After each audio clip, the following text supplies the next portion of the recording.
Okay, good afternoon. The Committee on Early Learning, Juvenile Justice, Public Education, and First Generation Initiatives is now called to order. Today is Monday, February 9th, 2015, and the time is 4:01 p.m. So we have two items in the agenda. The first one is the confirmation hearing for the appointment of Mr. Ryan F. Torres to the Guam Education Board as the business representative. And the second item on our agenda is Bill 3533, COR, an act to add a new Chapter 13A of Division 2, Title 17, Guam Code annotated relative to the creating the First Generation Trust Fund Initiative in support of public high school graduates obtaining post-secondary education. Notices for the public hearing were disseminated via hand delivery and email to all centers and all main media broadcasting outlets on February 2nd to meet the 5-day notice, and again on February 4th, 2015 for the 48-hour notice.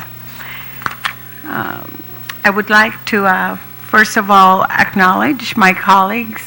To my left, we have yes, good afternoon, the co-sponsor of this bill, Senator Rory Respicio. And I will just go down. We have Senator Mary Torres, and we also have Senator Tony Ada. And to my right, we have Senator Frank Ogden, and we have Senator Mike St. Nicholas. Thank you very much, colleagues, for being here. So let's begin with a testimony for Mr. Ryan F. Torres. If I could please have the list.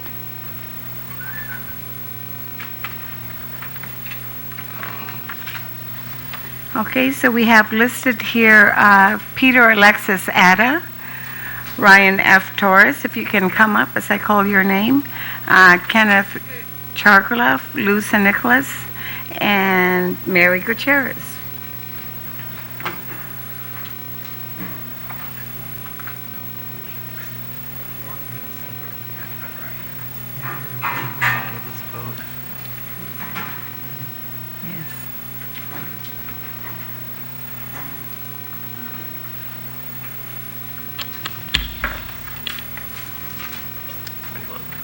Okay, shall we begin with Mr. Torres? Sure. Good afternoon, Senators, Guam Education Board members, and guests. I am Ryan Farron Torres, and I'm seeking the business representative position in the Guam Education Board. I'm originally from Agate, and I now reside in Chalampago. I'm the youngest of 7 boys. My parents are Augustine and Rita Torres. I graduated from Ocean View High School in 1990. I'm married and have 3 children. My wife is Rose. My boys are Riley, Ryder, and the girl, Reagan. A few months after high school graduation, I moved to Honolulu to attend Hawaii Pacific University. I graduated 4 years later with a bachelor's in Business of Science and Business Administration, majoring in management. I returned to Guam in the summer of 1994, and in October, I was hired by Liberty House as a sales associate. Through hard work and dedication, I continued to work in Liberty House for the next 7 years as lead sales supervisor, sales manager, merchandise manager, and store manager. Macy's acquired Liberty House in 2001, and I have been the vice president store manager. I'm responsible for more than 300 employees, including 21 executives. I've been fortunate to lead Guam to the Macy's in order to transition Macy's as a whole new culture, and rebuilding was another challenge that we faced after the big typhoon Pangsongwa, and also the expansion of the men's kids store.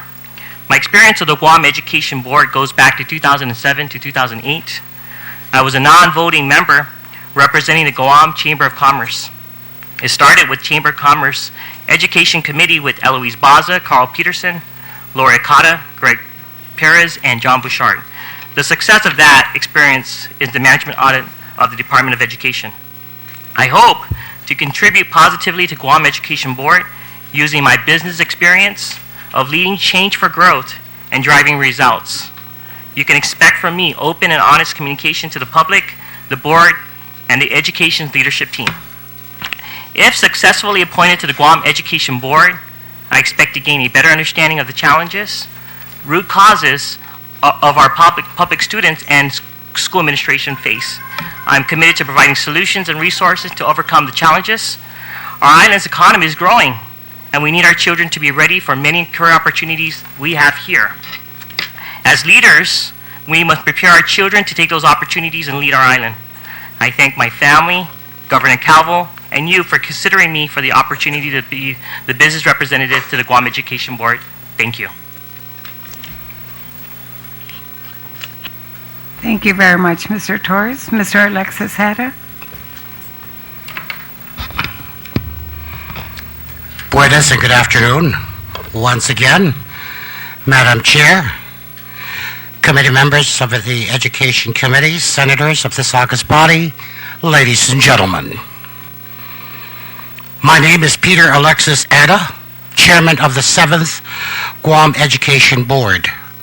I come here freely without reservation in support of the Governor's nominee to represent the business community, namely Mr. Ryan F. Torres. I have had the opportunity to work along side by side with Mr. Torres when he was sitting in the 3rd Guam Education Board at that time. It was called Guam Education Policy Board. Mr. Torres was an ex officio member to which Mr. Torres contributed so much that what stuck in my mind most is that he continually pushed for vocational, technical, and employment opportunities for our students and not have to wait until it was time for them to seek employment in the competitive outside world market. Mr. Torres' contribution to this current body is that he not only brings with him an employer's perspective for our students, but also the employee's desire as to what kind of students we are graduating. It should be noted that Mr. Torres is a 1990 graduate of Ocean View High School and is currently the Vice President and Store Manager of a world-renowned outlet, Macy's. Madam Chair, fellow senators, I humbly ask you for your support in the nomination of Mr. Ryan Torres to join in the board as a voting member of the education body. Hopefully, if he gets your approval in a timely manner, we will be able to have an election for a vice chairperson so he can break the tie. I thank you for this opportunity to come before you, and good afternoon. Thank you, Mr. Ada. Let's move on to Mr. Kenneth Chargolov. Buenas Danafade.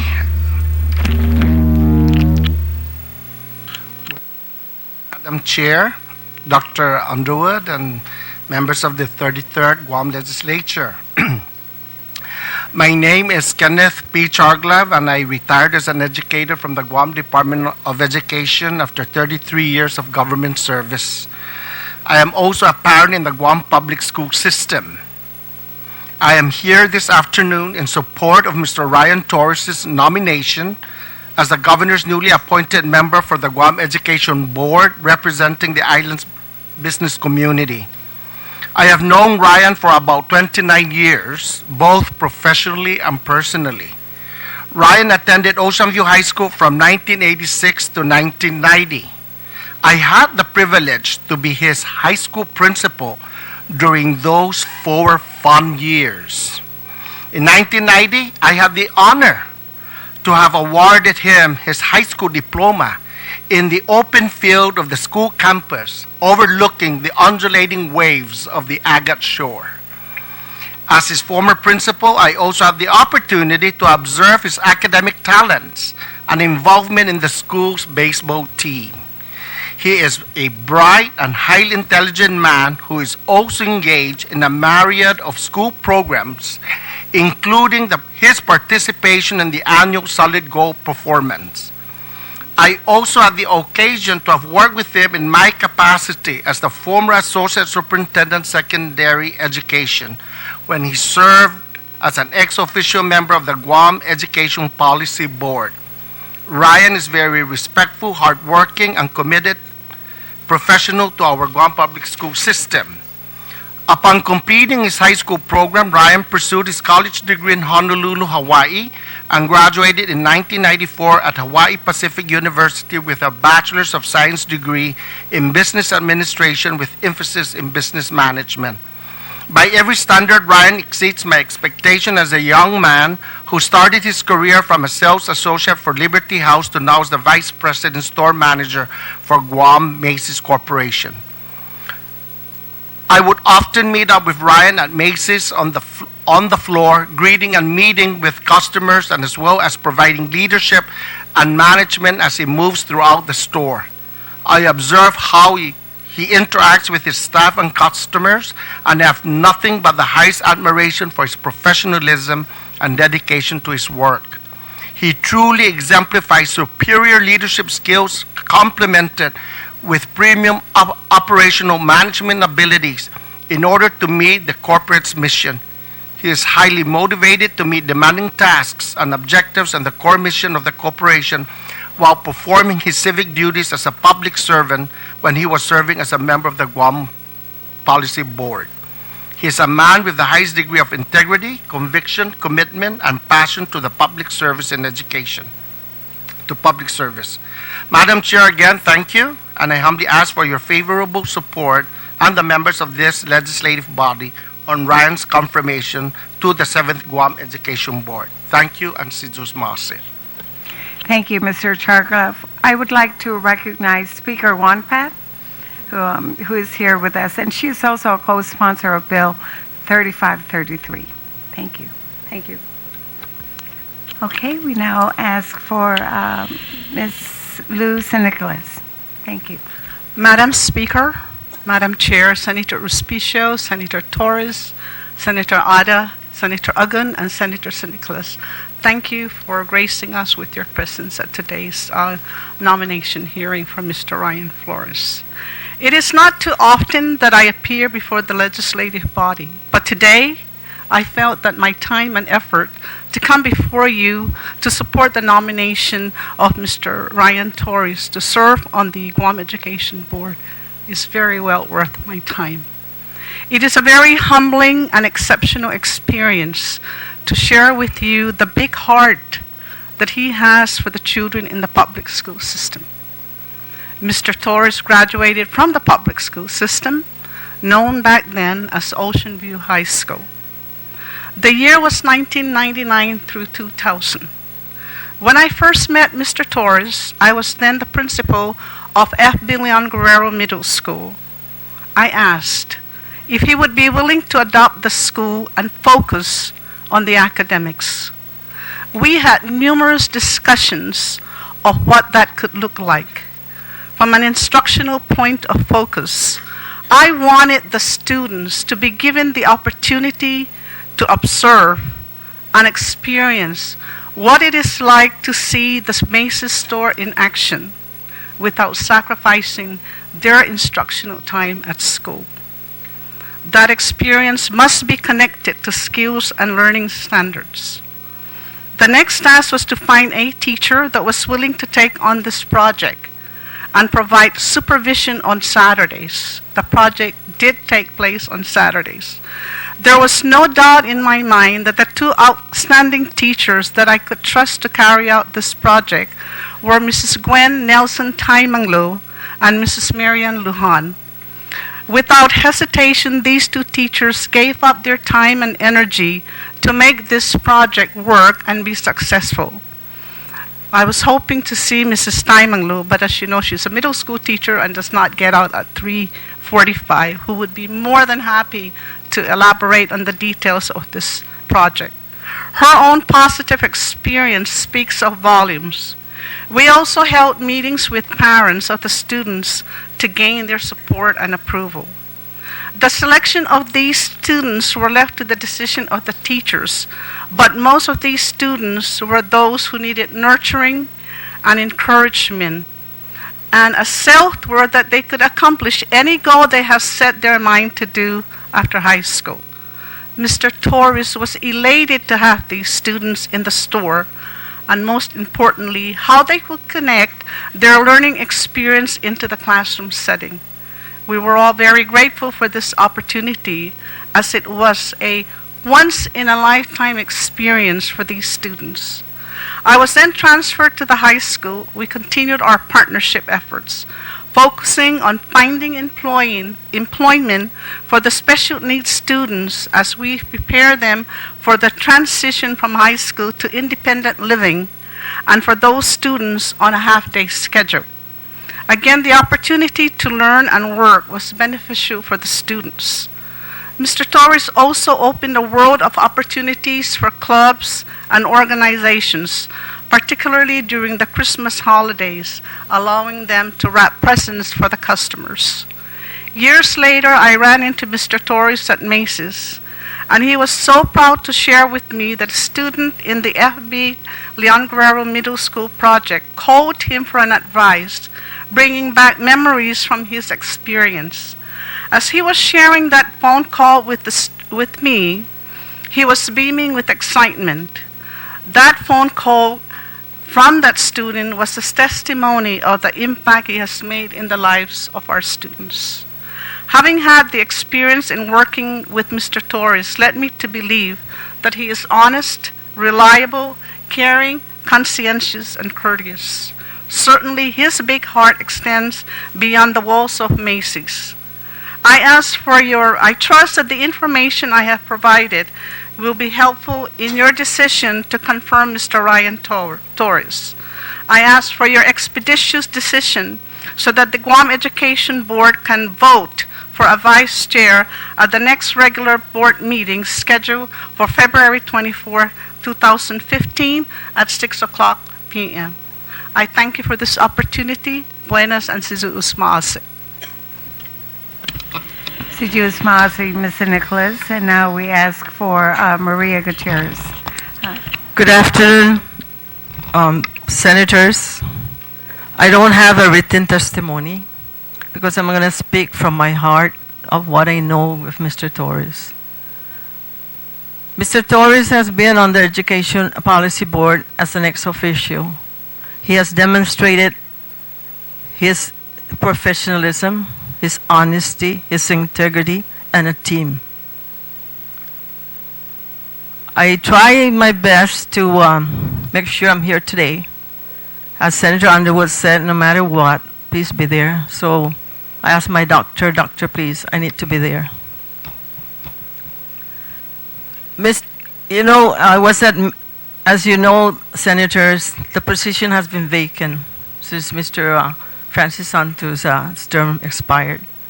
We continuously tried to look for the 9th member, and I did my best to.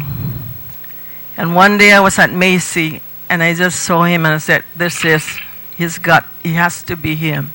So I met him and I said, Ryan, please, could you consider being on the board representing the business community? He gave me that handsome smile. I know that what it meant. He gave me his card, and I was filled of joy inside because I said, I got him. I sent that card to the governor's office, not for nothing political, because I don't even know what his party is. Nobody knows what's my party. And I asked, this is the person that no one is going to regret appointing to fill the 9th position. And, Ryan, during his term on the Education Policy Board, has contributed a lot, even to the point that he's one of the first ex-officio to evaluate the superintendent, and that's Senator Underwood. So I ask you, Senators, to please confirm Mr. Ryan Torres, because he's the right person for that number 9 position on the Guam Education Board. And I know that all of you know Ryan. And he's a man that is a person that no one is going to regret. Thank you. Thank you, Mrs. Gutierrez. Before I proceed, is there anyone else who may not have signed up but would like to give testimony on the nomination of Mr. Ryan Torres to the Guam Education Policy Board, Guam Education Board? Okay. All right, thank you. I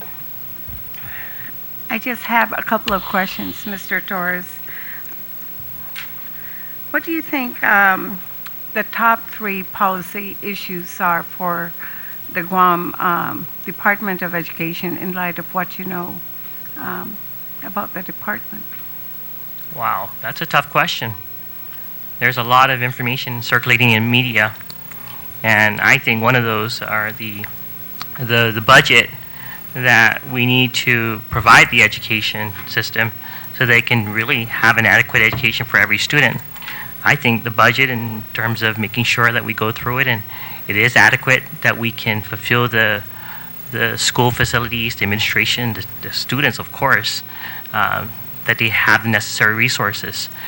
Number 2, I think we need to make sure that we leave no child left behind. There's a lot of talk about locals versus our islanders. Our islanders are part of the community, so we need to make them feel involved. They're going to contribute to the community in a positive way. The third thing is we need to make sure the facilities in our schools are to standard. I think one of the reasons why my children are not yet going to the public school is because they refuse to use the restroom. So we need to make sure that the facilities, the restrooms, the school environment, the actual learning classroom has the right temperature so that the students can be kept motivated to learn.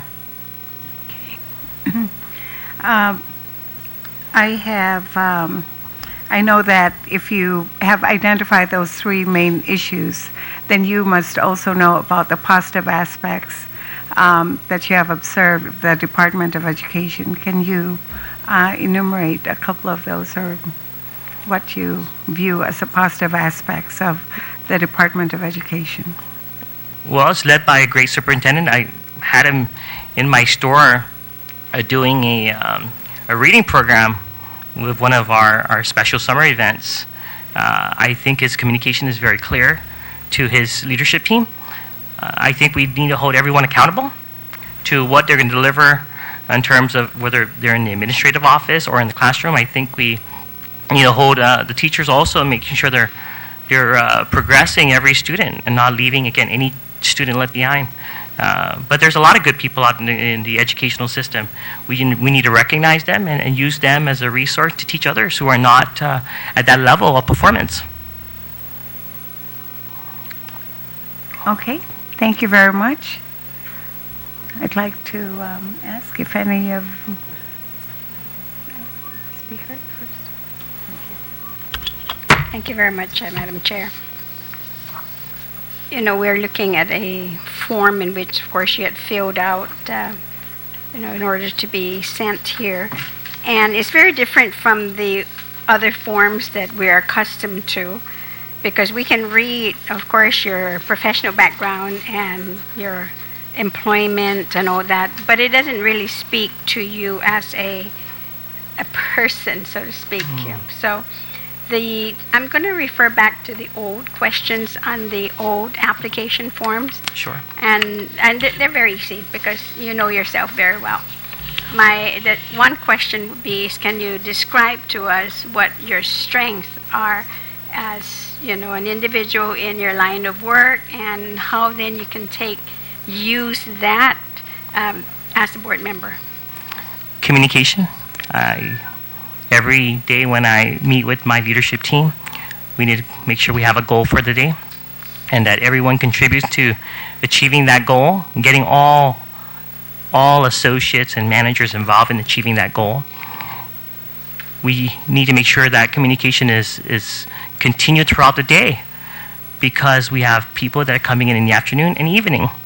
So we need to touch every associate and make sure they're clear about the communication and our goal, our priority for the day. I think that's very important. I think it's delegating the priorities, and because you can't do it all alone. You got to make sure that we're clear in what we're delegating to every team member that's working for you, because again, they're going to feel proud about what they're contributing to the store's success. So communication and utilizing your resources through delegation. Developing our talent is one of our big focuses in our company, because I'm not going to be at Macy's forever, so I want to make sure that we're developing the right person to get into my job or to the next manager's job whenever that happens. And just the opposite, what are your weaknesses? I strive to be the best every day. I will push the person in the right way to get the job done. Sometimes I don't think there's family waiting at home, so I need to make sure I have a work-life balance. I've struggled with that, so that's a good opportunity for me. There's no 8 to 5 type of job in my eye, so I think that I need to learn how to balance that and utilize my resources. So there's opportunities that I need to also learn about utilizing the people that I trust. Thank you. And the last question is that you've just indicated, of course, that you're not an 8 to 5 type of person, and with your schedule in the private sector, and I don't know if you've served on the board, so you know how long sometimes their meetings can be. So will you have the time to be able to balance not just your work schedule, your family, and of course your volunteering to be on the Board of Education? I'm committed. I've told my family that this is what I want to do. I have their support. I'm going to use every board member to make sure that they're all contributing positively to what our goal is as a board. So I'm going to make sure that everyone's working as hard so that we can all go home at a reasonable time. You just said something that kind of perked my curiosity, is that there are very strong personalities in the board. Former members of the board, school administrators, outspoken members of our community, administrators in the government of Guam. So how will you be able to temper that and keep the balance on the board? I tell my team, because I have 21 executives that work for me, and we all have our differences. Promoting healthy conflict is good. You have to talk about it up front. If it's that serious, you need to say something in front of that person who you feel strongly about what it is that's bothering you. But we cannot continue to drag on the conversation. We need to make a decision. We can agree to disagree. It's okay. But when we make a decision, we're going to move on and move forward with everyone on board. Thank you. Senator Ogden. Thank you very much, Madam Chair. I'll just make it relatively brief. I look at the composition of the board, the Guam Education Policy Board, and not only do you have former administrators, former teachers, educators within the classroom, and individuals who have served in other public capacities. So I think you're an excellent complement to the Board of Education. I also look at the superintendent and know that in fact he has his children being educated in our public school system, and to me that shows the faith in the system itself and the individuals and the professionals that work within our public schools. I say that because I think that when we look at our educational system, I have 2 immediate family members who are now educators within our public schools. And every now and then we get together and they share with some of their experiences. And I think that we have tremendous products or some very good individuals who are extremely talented, extremely skilled, coming out of our public school system. And I hear accolades, and I read of accolades practically every single day. We have perhaps some of our challenges in the system, and that's recognizable when you have 30+ thousand students and you have 4,000 plus employees / educators and professionals in the system. So we're always going to have those challenges.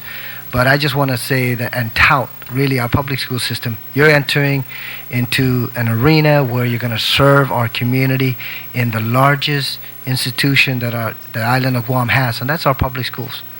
You're going to be tasked with setting policies that would guide 31+ thousand students moving forward. And I certainly want to extend my best to you and thank you for stepping up to bat, because the individuals to your left and to your right have served the community in numerous other capacities in addition to the Board of Education. And I welcome you to the board. You have my support, barring any major situation, but you have my support, and I wish you the best, and especially coming from the South. I'm very proud of you. Good luck. Thank you. Thank you, Madam Chair. I think the first question, Mr. Torres, I wanted to ask was, everyone's talking about this vote for vice chair, so who are you voting for? I'm kidding. You guys can talk about that on the board level, but it's very clear that that's one of the areas that the other members are very much looking forward to you being able to contribute to. For me, I'm very excited about your nomination. I always appreciate it when active members of our community in the business sector step up, especially for education. One of the things that we always try to strike a balance with on the education side of things is, of course, the need for more resources, but also being able to deploy existing resources as effectively as possible to meet the mission of education.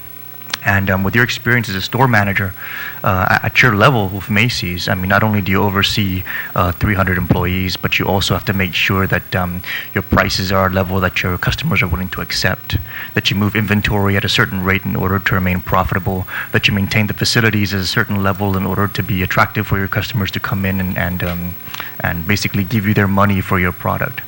And so I just wanted to ask that as an incoming board member with that kind of a background, if you could please lend to the dialogue as much as possible with respect to the resources that people make available to education, how we deploy those resources for the benefit of educating our kids, and maximizing the effectiveness of those resources, not only at the facility level, but to really achieve the outcome of education that we're all looking for, and that's just to make sure our kids are ready to enter the workforce or go on to higher education.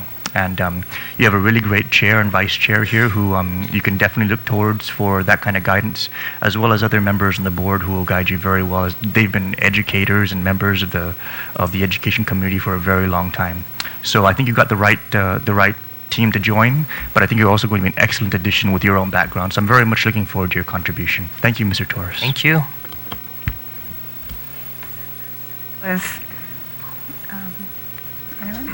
Senator Respicio. Thank you very much, Madam Chair. I just want to say how thoroughly pleased I was with all your answers.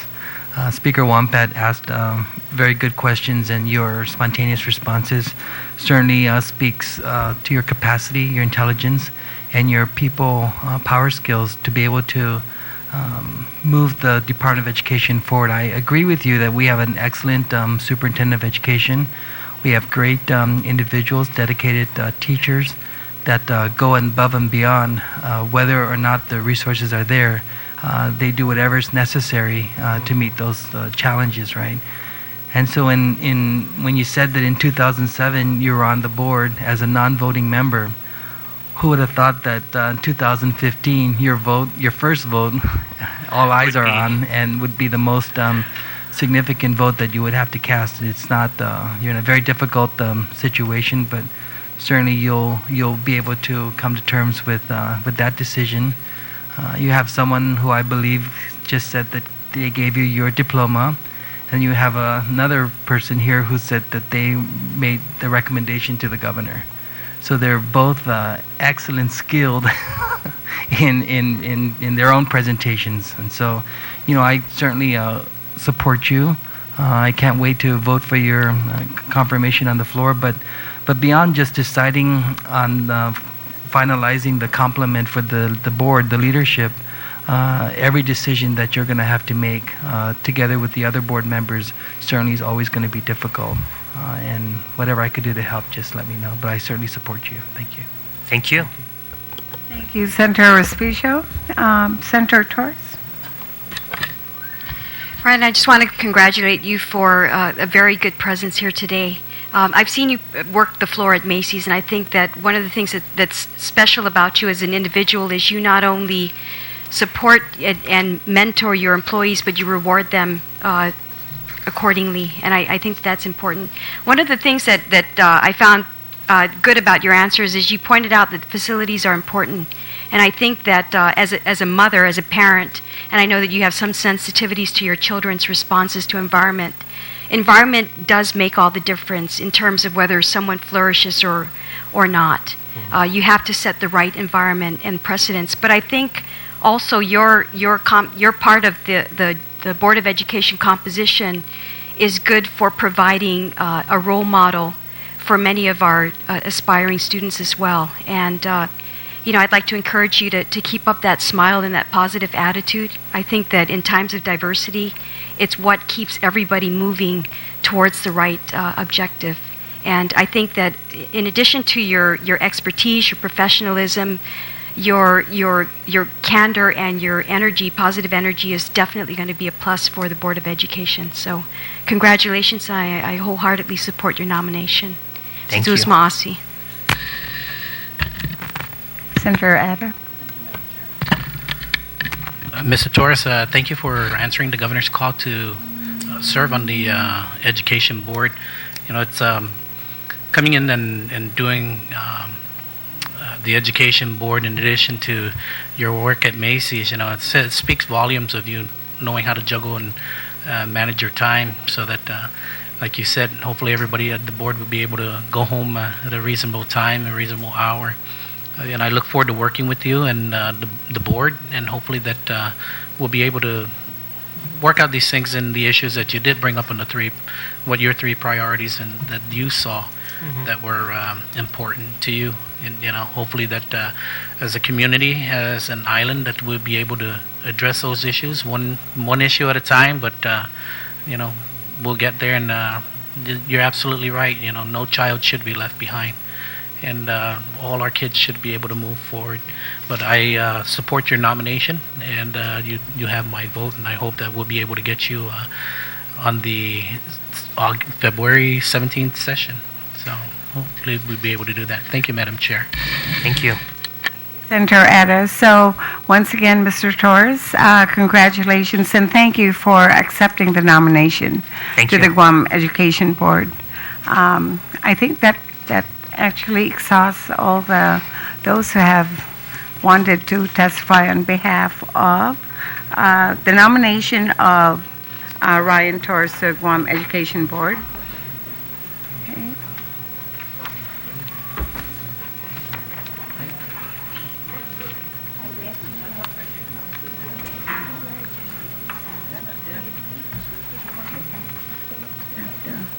Nangingi. We have to. Thank you. My nickname, that's your game. That's good. Hey, how come these are the same people? No, name because you think they're school. She was good. Yeah, I like her.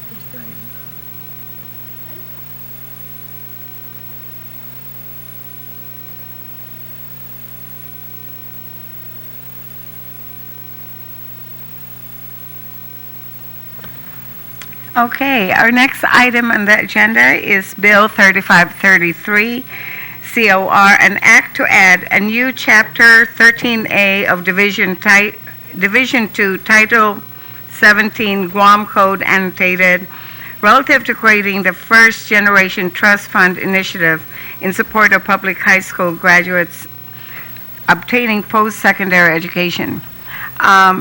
Just a brief statement about this initiative. What we have found was that the recent report that had been released by Georgetown University had actually indicated that by the year 2020, 65% of the jobs that are going to be available to our graduates or to individuals will require some form of college education, whether it's 2 years or 4 years. And what we also found was that within our nationwide, 65% of the high school graduates go directly and enroll directly right after graduation into post-secondary education, whether it's in a community college or four-year university or college. But here in Guam, among our public school students, our graduates, less than 40% enroll at GCC or UOG. That combined with the dropout rates that we have been observing over the past decade, and actually for decades, had indicated that our students in the public schools, we would have to address the aspirational deficit that is reflective of the statistics that I had just noted. So this bill 3533 establishes a trust fund so that each eligible ninth grader beginning with school year 2015-2016 upon their graduation from high school will receive $500, and $500 will be set aside for them. And of course, while we and the composition, I mean, how is that going to be funded? $250,000 will come from the University of Guam. $150,000 will come from GCC. $75,000 with the cooperation of GD will come from GDOE, and then we're hoping that $75,000 will be raised by the Education Foundation Board. We have also noted that while we think that this is a real good idea, we're not sure whether this is really going to work down the line. So we have set a sunset provision so that at the end of the 8th year, this initiative is actually going to end. And if it is successful, then there has to be another authorization after the 8th year.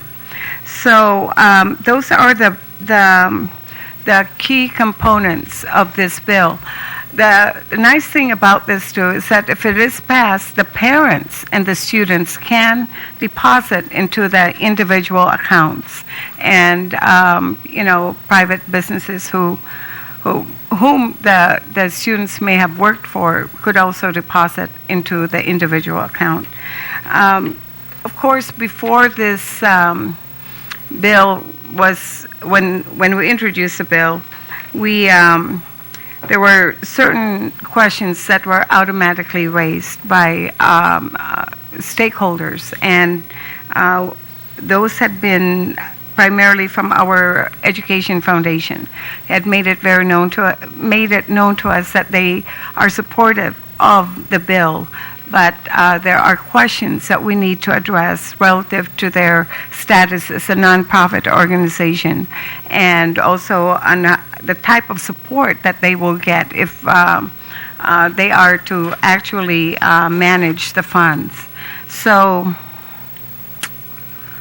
I believe those are the major issues that had been raised. And with that, I would like to call up, this must be, I want to make sure I have the right sheet. We have Peter Alexis Atta, Robert Underwood, Noel Enriquez, Robert Malay, and Jane Flores.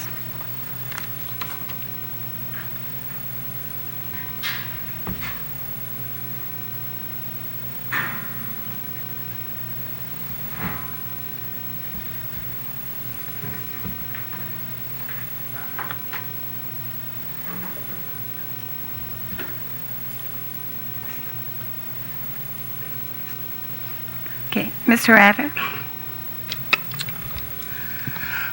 Buenas once again. It's me, Peter Alexis Atta, the Chairman of the Board of Education. Good afternoon to Madam Speaker, Madam Chair, Senator St. Nicholas, Senator Uggan, Senator Respicio, Senator Torres, and Senator Ada. As I said, my name is Peter Alexis Ada, and I'm the chairman of the 7th Guam Education Board. I come before you this afternoon in support in concept to Bill number 35-33 COR, introduced by freshman Senator Nerissa B. Underwood. I would like to say, I like the idea simply because it becomes an incentive to the high school students that there is hope for them after high school. Madam Chair, I have heard of stories that once these children graduate from high school, many of them will go out to the workforce, and once they set their hand on that first cash, they think that that's their future. They stay put. They like it. And so it doesn't encourage many. Some of them are not encouraged to go because they got the money in front of them and they kind of like that. Secondly, many of them are now going to school as single parent household, and they feel that they need to help out their parents and siblings, and we really can't blame them for feeling this way. But this concept gives these students a future for their chance. However, I do have a few questions to bring forward to clear my mind. One, would this funding for this be from the department's current budget, or the amount to be added on top of the submitted budget or submitted request?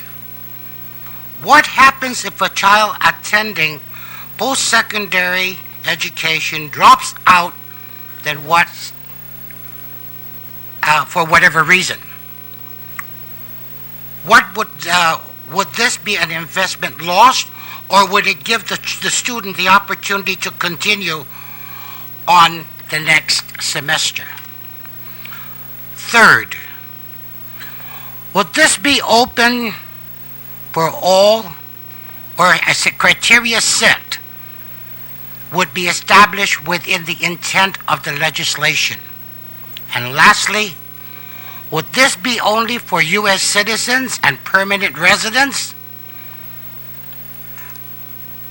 And listening to the electronic media, it has become rather clear that in order to qualify, one must be a graduate from one of the Guam public school system. And this does not include non-public, DODEA, and charter school. The question I have is, what about homeschooling? Thank you, and I hope to look forward to supporting this bill with all the questions answered. Thank you.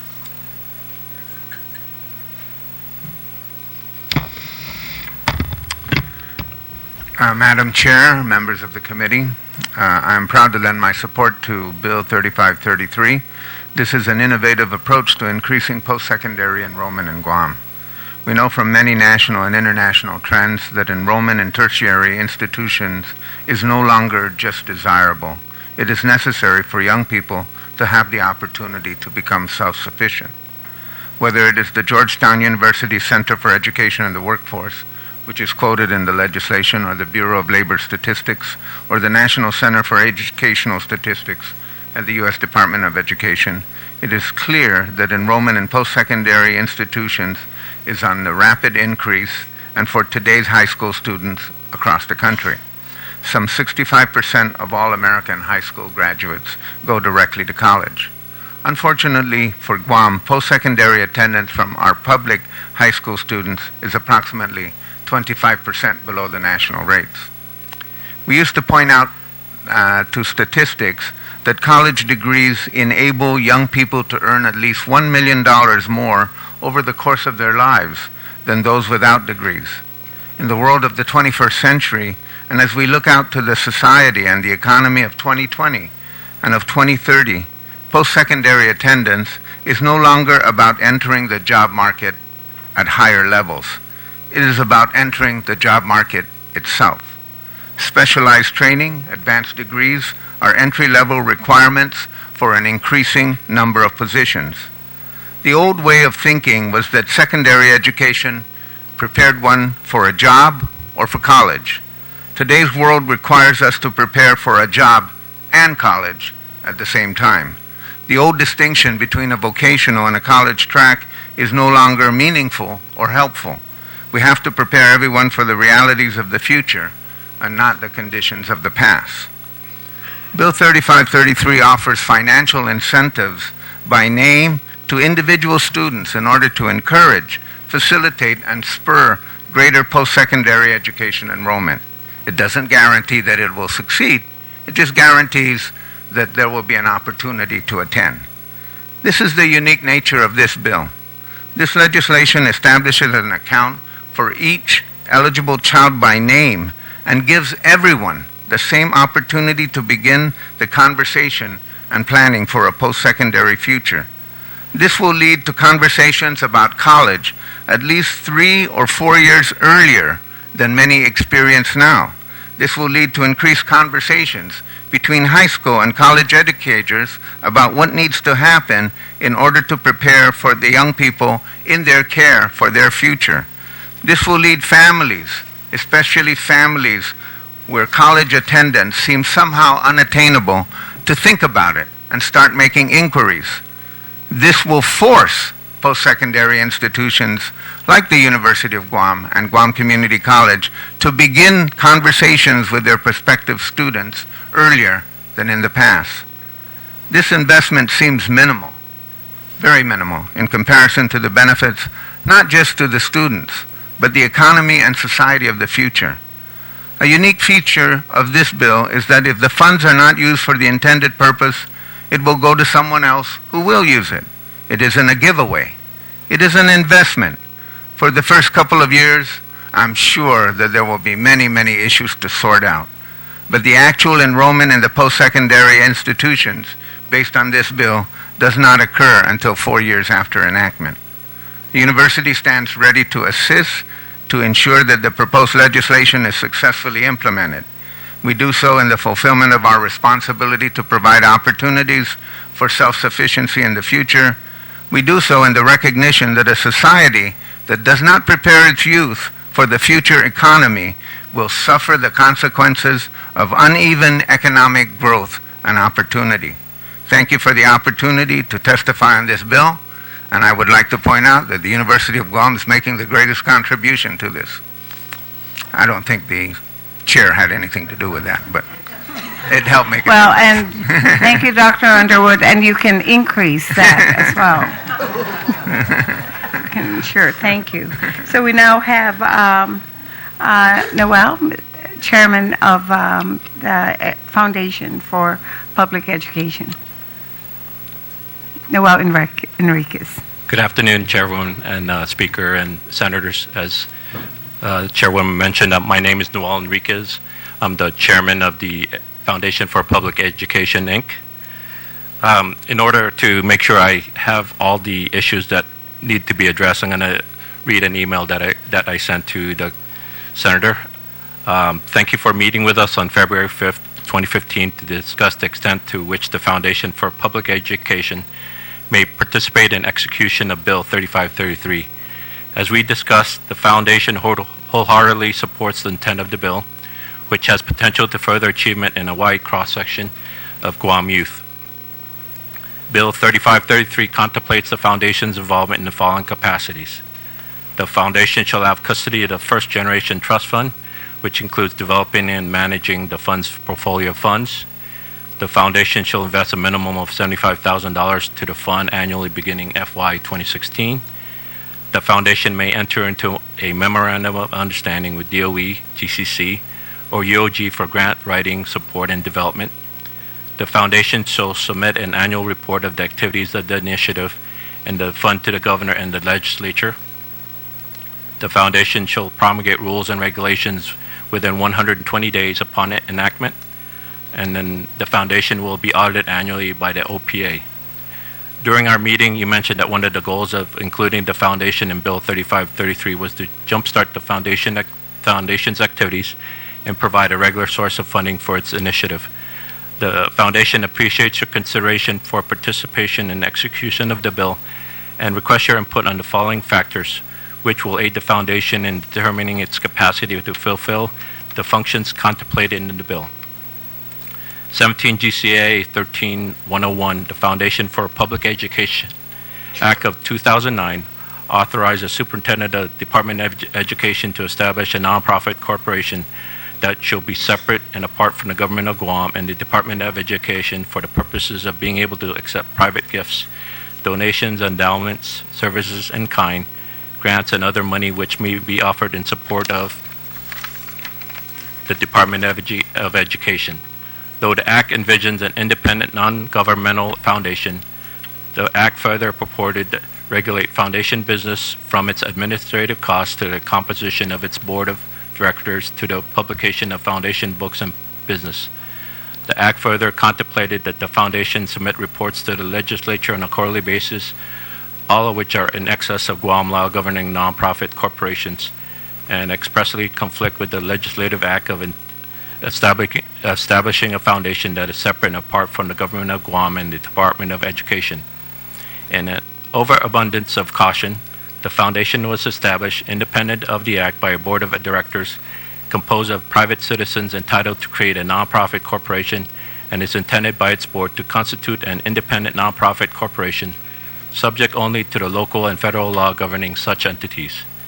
The foundation's mission, as determined by its board of directors, is best served by an independent board, one that is separate from the government and not subject to its directives apart from laws governing charitable organizations.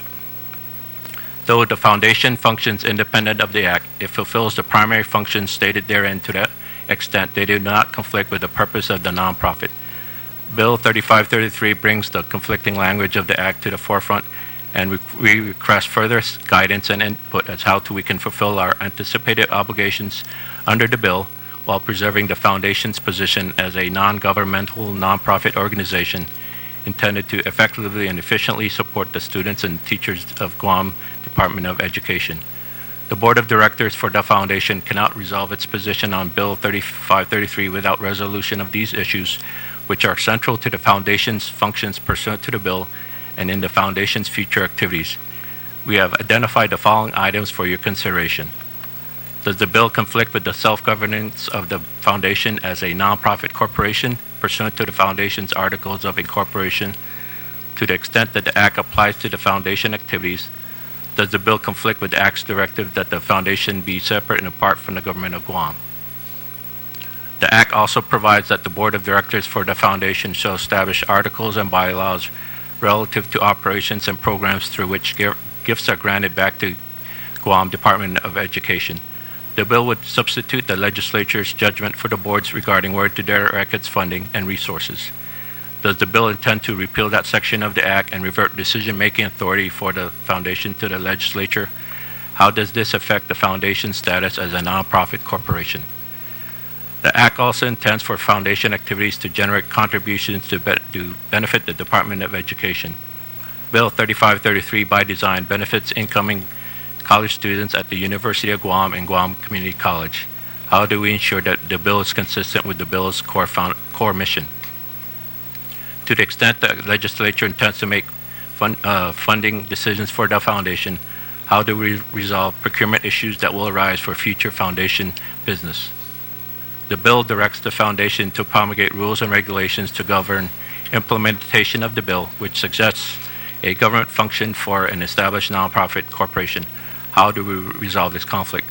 The foundation recognizes and supports your efforts in Bill 3533 to help provide incoming college students at the University of Guam and Guam Community College with the initial cost investments associated with higher education. We look forward to your guidance on these issues so that the foundation can resolve whether it can legally and properly be part of Bill 3533. Thank you. Thank you, Mr. Chairman. And could you provide us with the article of incorporation in the bylaws? Yes, I will. Yes, for our records. Thank you.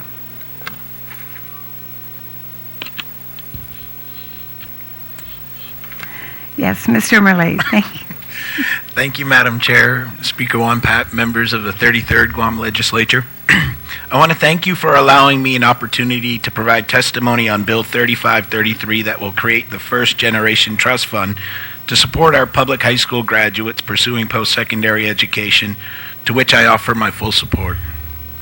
The bill aligns with the first goal of the Guam Department of Education State Strategic Plan adopted in September of 2014 by the Guam Education Board, which states all Guam Department of Education students will graduate from high school prepared to pursue post-secondary education and so forth.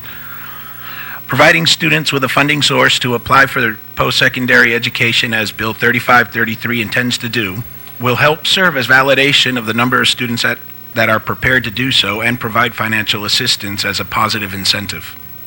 As written, the fund will be administered to cover registration and enrollment fees at the University of Guam and the Guam Community College. I would like to explore whether it makes sense to broaden the potential uses of the funds to offset other needs, including tuition or textbooks. The legislation provides for donors to make contributions to a student's fund, and that may result in funds in excess of what is needed to cover registration and enrollment fees.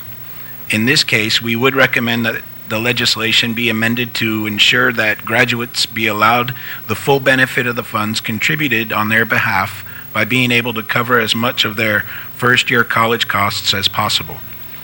In the event that students are provided the incentive and receive private donations, they must also be allowed to at least recoup the value of the private contributions if they attend a post-secondary institution other than the University of Guam or GCC.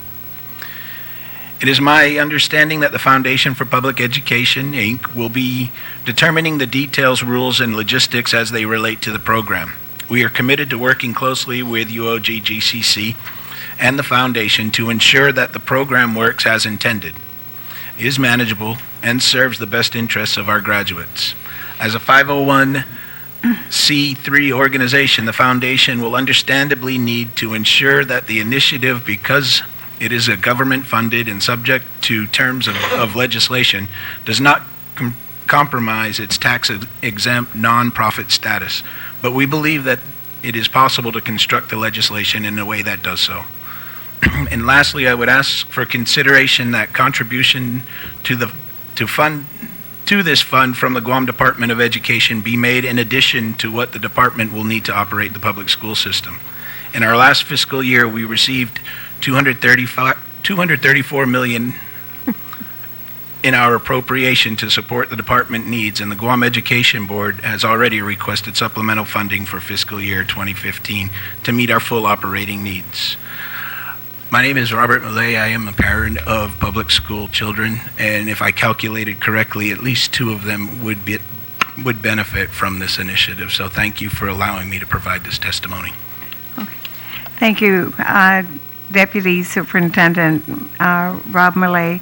And so we now have Jane Flores from Guam Community College. Good afternoon, Honorable Senator Underwood and committee members. On behalf of GCC President Dr. Mary Okada, who is off island, I would like to thank you for the opportunity to provide feedback on Bill number 3533, an act relative to creating the First Generation Trust Fund initiative in support of public high school graduates obtaining post-secondary education. Guam Community College fully supports the intent and purpose of Bill 3533, which we recognize as a collaborative innovation between GCC, the University of Guam, and the Guam Department of Education. If this bill is passed into law, the subsequent creation of a trust fund containing at least $500 to help each qualified public high school graduate on Guam pay for the registration and enrollment fees at either GCC or UOG will improve the number of young people that have access to post-secondary education on our island. This bill is another means of support for GCC's mission as a leader in career and technical workforce development, providing the highest quality student-centered education and job training for Micronesia. If implemented, that initial $500 will help fund a student's first post-secondary course at GCC, hopefully inspiring that student to obtain a Pell Grant or pursue scholarship opportunities offered by the college and continue on to earn a certificate or an associate's degree and then possibly a bachelor's degree at UOG. We look forward to supporting the GDOE Foundation with the implementation of this very worthwhile effort to extend post-secondary educational opportunities to a much larger percentage of our island's high school graduates. Every year, over 500 students from the Guam public high schools enroll at GCC, and with the passage of this bill, we expect that even more students will avail themselves of post-secondary education. Thank you for the opportunity to provide testimony on Bill 3533. Thank you very much, Ms. Flores, and thank you to all of you. I just wanted to address a couple of questions that you had actually raised, Mr. Atta, relative to the bill. We recognize that you, along with the superintendent, would like the $75,000 to be added to the DOE request. We recognize that. Yes. All right. You had asked what would happen if the students drop out. First of all, let me go back to the bill. The students would have to be continuously enrolled in the Department of Education because we want to encourage them to stay in school. And so for a few of our students, it may take 5 years. But as long as they are continuously enrolled, then the funds will be waiting for them there.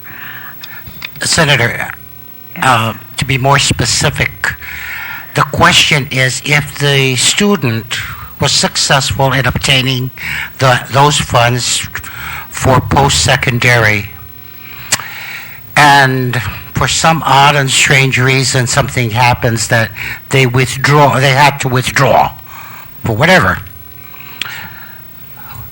What happens?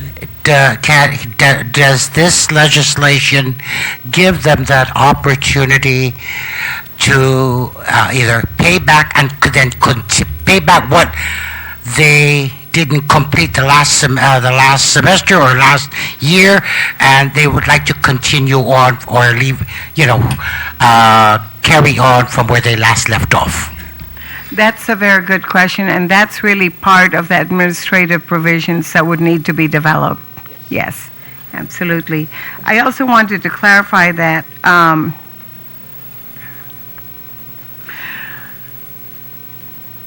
the students would have to go to the University of Guam or Guam Community College, and it would only be for those students who are U.S. citizens or permanent residents.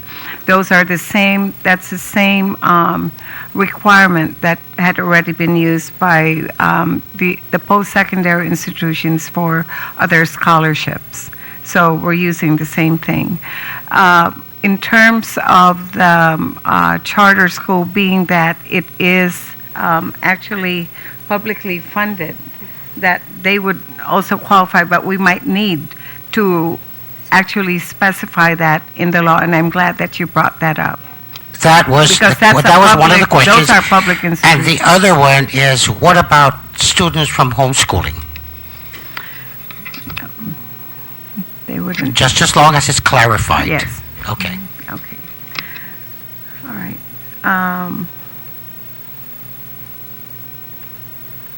I think that's basically it. But these are really for students who are enrolled in the Guam Department of Education and the charter schools. Thank you. Okay. Are there anyone else who has questions? I have a question for both GCC and UOG. Is that, and thank you very much for your, of course, positive testimony. But the question, since the monies are going to be deposited in a child's name who's currently enrolled, of course, like we start off with the ninth graders, and depending on that year in which the monies have been deposited, will GCC and UOG lock the tuition rate at that year in which the monies have been deposited? No. Here's the reality. The reality is that there are programs that various states have started where you can freeze tuition. But what is offered is the opportunity to buy tuition at a current rate. And so whatever, like if someone wants to buy 12 credits worth, then they get 12 credits worth at current rates. The issue is like tuition. We treat tuition as a revenue source the same way that we go to appropriations annually at here at the legislature and ultimately with the governor's approval. It's a revenue source, and so the thinking behind freezing tuition rates with advance purchase is that the university takes the money that is given to it and invests it and hopes that they have a hedge on that, and they actually end up making money. They save the money for the student at that rate, and then the university is actually better off. So the idea that unless you want to increase the amount dramatically through public funding, tuition is really one of the revenue sources. And, you know, I hate to put it that way, but of course the legislature and you personally, Madam Speaker, has helped us keep that hedge on tuition now for a record 6 years. It is we are the only public university in the whole country that has kept tuition flat for 6 years in a row. And that is because of your collaboration and cooperation. But to say, sitting here today, that I'm going to do that for the next 4 years, well, I don't know what's going to happen in 4 years. I may not be there. The board's not going to be there. It just locks us into something that's really not tenable. And you answered my second question, was investing, you know, the monies that are being deposited. So if you're investing, of course, you're going to get a certain, you know, rate of return. And by that same token, then, I mean, unless we amend in the bill, is that, you know, we try to lock it somehow. Because, I mean, realistically, you know, when you ask the question, you know, Ms. Strada, about the student starting off, drops off for whatever reason, comes back, and will the monies be available? And unfortunately, you know, the amount that we're talking about really would probably only be able to pay, we hopefully by that time, 4 years, you know, for one course, unless, of course, we try to, you know, keep it at a rate that would be affordable, you see, for these students. Well, and I understand where you're coming from with tuition as a revenue source, and you're a public institution, and that's why we've really been, you know, working with the university to keep, you know, the tuition from, you know, being raised for the past 6 years, and we're just trying to figure out how then can we still make it affordable, you see, for our children to go to school. Well, I think it is affordable, and I think if we get into a hearing on the actual tuition, I can explain further, I think, how tuition becomes very affordable. But in the case where there is advanced tuition purchase in other state institutions, you buy the credits in advance. And so and then you invested. In this particular legislation, the investment account is held in the individual's name, not the university. And as a consequence, it's the individual that benefits. And I mean, it's really an effort, you know, it really is an effort to spur the conversation on college attendance. And in one respect you can say it's nominal. In another respect, you can say it's, you know, serious.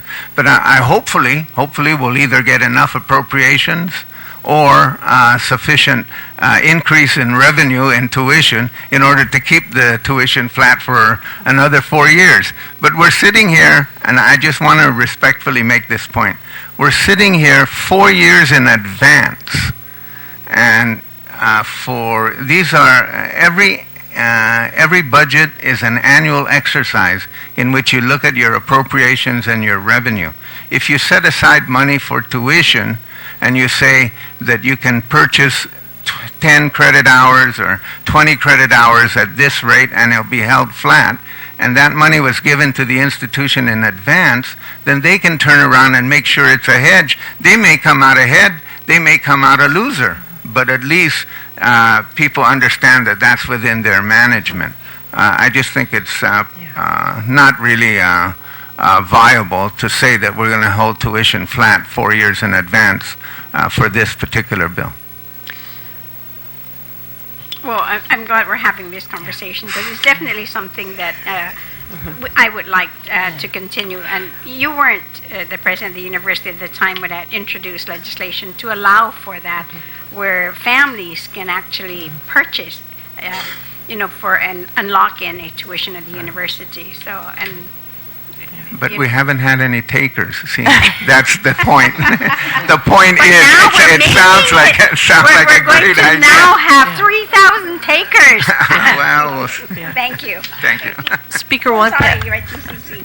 It's okay. I would like to echo Dr. Underwood's comments and also say that I think the intent of the bill is that this is an incentive for a student to say, look, you have $500 as a freshman in high school, and then maybe, like Dr. Underwood said, the conversation in the family is, hey, you get money, we're going to put it in this education fund, and maybe you have, by the time you're a senior in high school, you have more than $500. And the thing about it is, there are other avenues for that student. So if they take that $500 and they get a Pell Grant, the Pell Grant covers the rest of their tuition, and they still have that $500, so they'll have more than what they would have with the Pell Grant. So I agree with Dr. Underwood. It's unrealistic for us to be able to have to hold tuition.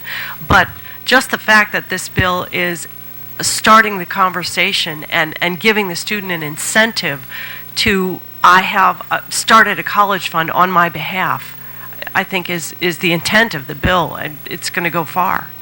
Now, take it one step beyond the $500 deposit, where you're saying that if individuals or businesses in the name of the student would like to deposit more monies in, then would that then be similar to investing then at the university and holding beyond the $500 then the tuition rate?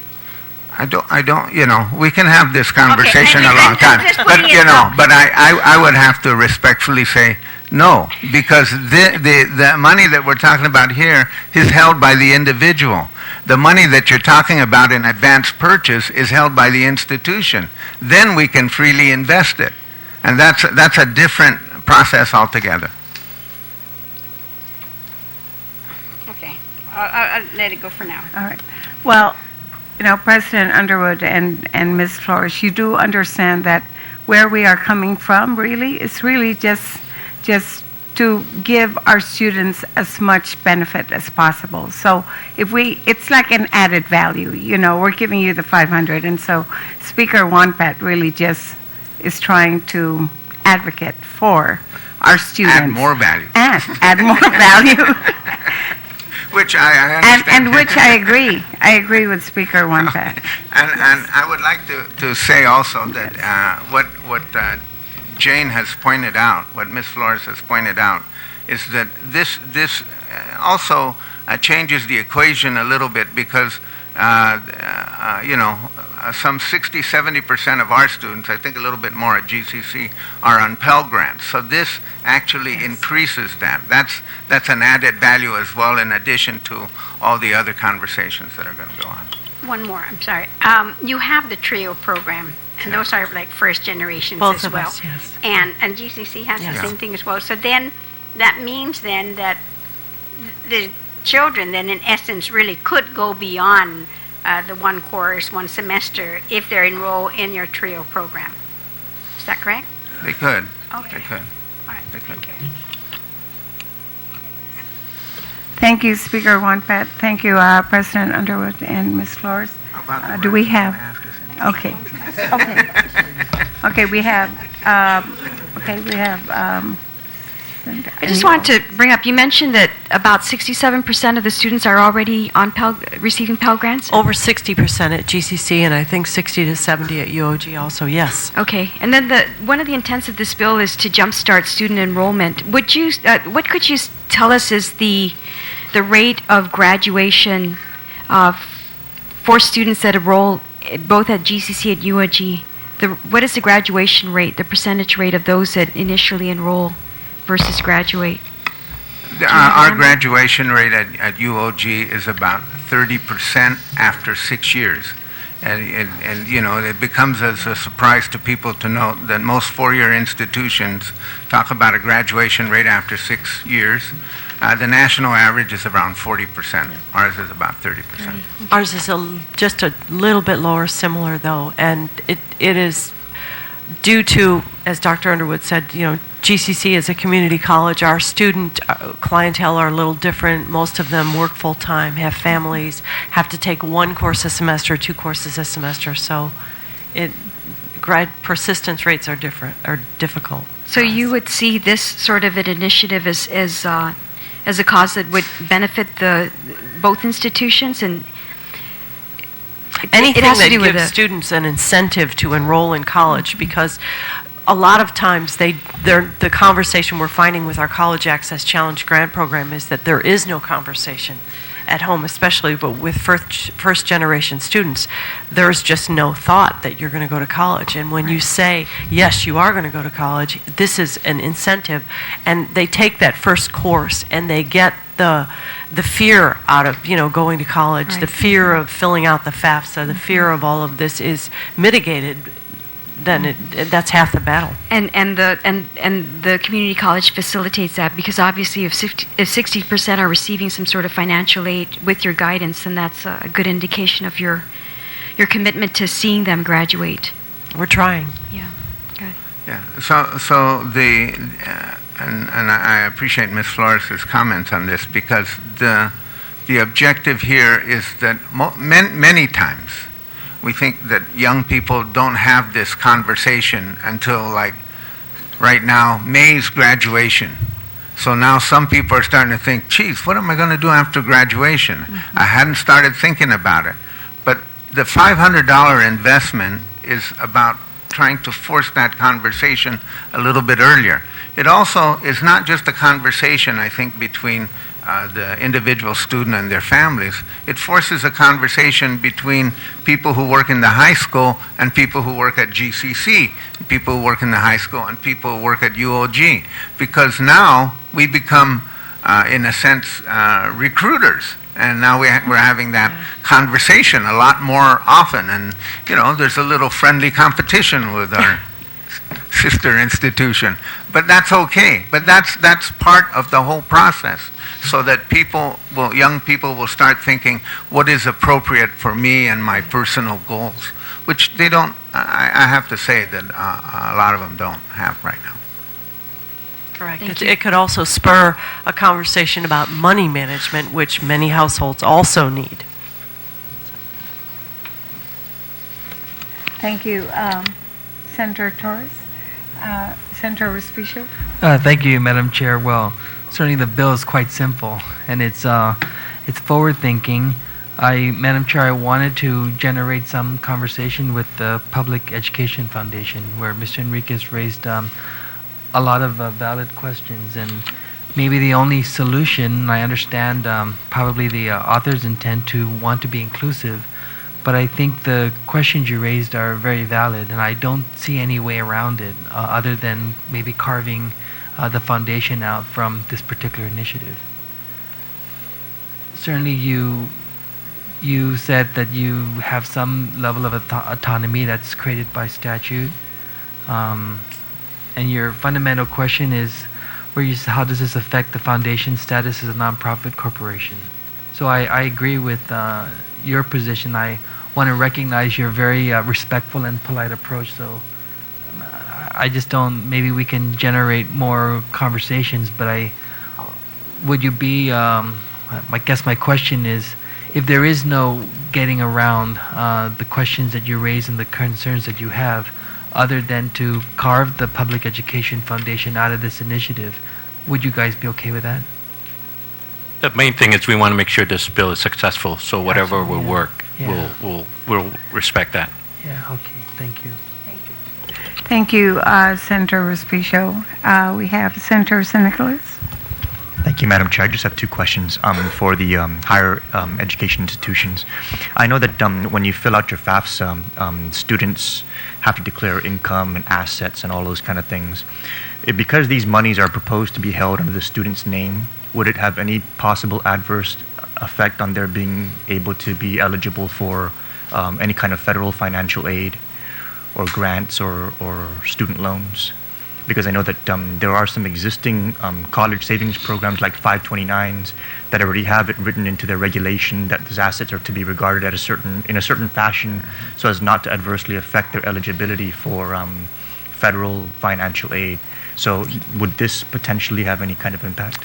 I can't say for sure, but I think not, because the amount is minimal and there's no tax advantage. So what happens with 529 is that there's a tax advantage, and then it's rolled over into trying to calculate what your tax liabilities are and your the status of your finances. So this doesn't have any tax advantage. So unlike 529, so I don't think so, but it's certainly something that we need to clear up. Yeah, my question is more so because it's being held under the student's name. So, for example, the bill does allow for like businesses or parents or third-party entities to additionally contribute to the fund.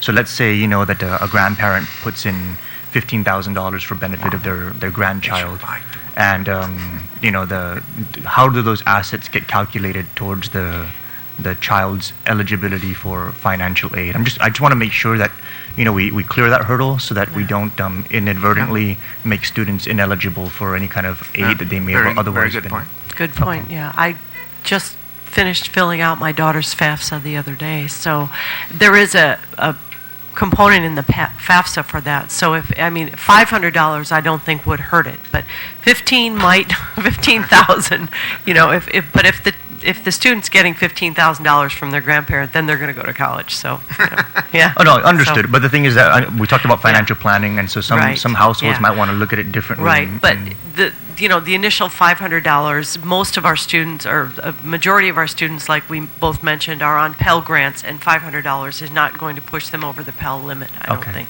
So anything at the level that's being funded on the government side should be okay, but when we start getting into the third-party funding streams, we may have some issues. Well, if they have somebody that's going to give them $15,000 for their education, more power to them. Yeah, absolutely. Yeah. My other question was, we talked a little bit about tuition, but when I read the bill, and the sponsor, of course, can guide me on this, my understanding is if we look at page 4, subsection 13A104, purpose, it's to cover registration and enrollment fees. I don't think I caught tuition anywhere particularly in the bill. And when I went to UOG, I remember that tuition and fees were two very distinct expense categories.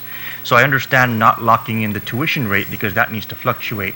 But maybe if we're getting an advance on fees, would it be possible for us to have the fee structure capped? Because that's a very different cost animal to the institution. Dr. Underwood, help me here. I don't. I understand the question. I don't think it's the same principle on the fees, because we don't know what kind of different courses. Like we're starting at School of Engineering, we're going to have lab fees that are going to be different in structure. So we don't know what those might be. But I think there's nothing wrong with saying to cover costs related to tuition, enrollment, and fees. And that's just a kind of that an language all-purpose. Yeah, the thing that stands out very much for me is, let's say we put away, X amount for fees. The institution can just raise fees to match the availability of funds that are sitting in the account, by being able to project. I don't think that would be our. No, I understand. But if we're going to be setting aside the money with the intention of being able to cover that initial cost, then I agree with the sponsor of the bill that we would want to have some kind of understanding of what that future cost is going to be. Otherwise, one of the things that I learned as a financial advisor is costs always seem to rise to match your income, your availability of funds. I mean, if the federal government were to increase Pell Well, Grants... now that you've suggested that. Yeah. See, we weren't thinking of that. We weren't thinking of that at all. But on the other hand, Senator, if we do have to raise any tuition or fees in the near future, which hopefully we don't, but if we do, the legislature can always raise the amount that is contributed. True.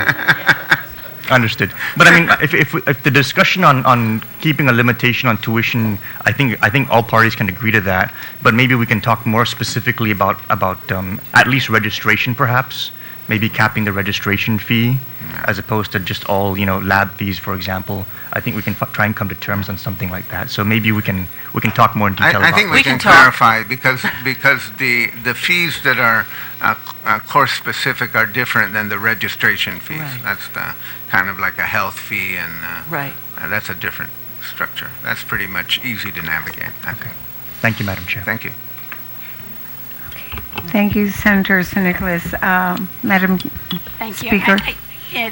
The question will be for the foundation at DOE to try to see how we can help them out. GCC and UOG, what is your perception, or how are you going to be able then to handle this where both of you have, a foundation as well, and they do. So what makes, other than the legislation, of course, but I know your foundation are also independent. And so to help DOE here, how would you be handling, these monies then? Because you're going to provide 250, GCC can provide 150, and these guys supposed to be 75,000 to be matched by DOE. So can you share how you were doing? You plan to? Well, I understand the questions raised by Mr. Enriquez, and I think there may be a way to alter the legislation to accommodate many of his concerns.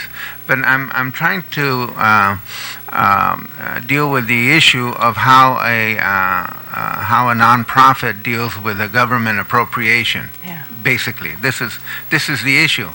So the question is, does the legislature appropriate money to other nonprofits? You appropriate money to other nonprofits all the time, don't you? Yes, Actually, we do. the appropriation is not direct, though, to the nonprofit. It's for a service, and then they do an RFP. Okay, so maybe there's something along those lines. But there have been instances where the legislature has appropriated directly to a nonprofit early on, but we try to shy away from that kind of practice. So that would be the kind of, I think, issue that your own staff can look at. It would be easy for me to volunteer the UOG Foundation to say, okay, if they don't want it, we'll handle it. But I don't even know whether that's doable given the issues that Mr. Enriquez but you're has not raised. depositing then the monies into your foundation. So I don't see that as I so thought. you're going to keep it then. How do you intend to keep Well, it and have it accumulate? I think that if the DOE Foundation takes it, I think we give them the money and then they manage it. Right. Yes. That's what we're doing. That's right. It's a change foundation. It's basically. So. Because you're just going to be reprogramming some of the monies that you have basically That's to meet. basically, yeah. You're right. So then DOE could very well do that. But of course, they never have enough money to begin with. So I can't see them trying to reprogram $75,000, to try to match it. But we'll work. I maybe you set up an entirely new entity for this particular purpose, because there are other government entities that have done this, where they've given some kind of cash award to individual citizens. Yeah. So that's not uncommon. Okay. Thank you. Thank you. I just wanted to address Mr. Enriquez. I really appreciate the support that you had noted, that you and the board, the foundation board, had noted. And we have actually been working with our legal counsel. So we will do the best that we can to address all of those concerns, and we will provide a written response. But our hope is that it would be the DOE Foundation that can actually handle this. Okay. I just want to reiterate again, whatever makes this successful bill, and I think we're all prepared to do whatever we can to make sure it does become successful. But again, ensuring that we remain a nonprofit organization is key to our success also. Okay. So do we, anyone else have any comments? Okay, thank you. Well, thank you very much to Juice Mossy for your testimony. There being no additional individuals to present testimony, the public hearing on the appointment of Mr. Ryan F. Torres to the Guam Education Board and Bill 3533 COR is now concluded. The committee will continue to accept testimony until 5 p.m. Friday, February 13, 2015. Testimonies may be submitted to Guam Legislature, 155 Hessler Place, Agatnia, Guam, via email at cipo@guamlegislature.org or via fax at 671-969-0975. The public hearing is adjourned, and the time is 5:35. Thank you very much. You're not kidding?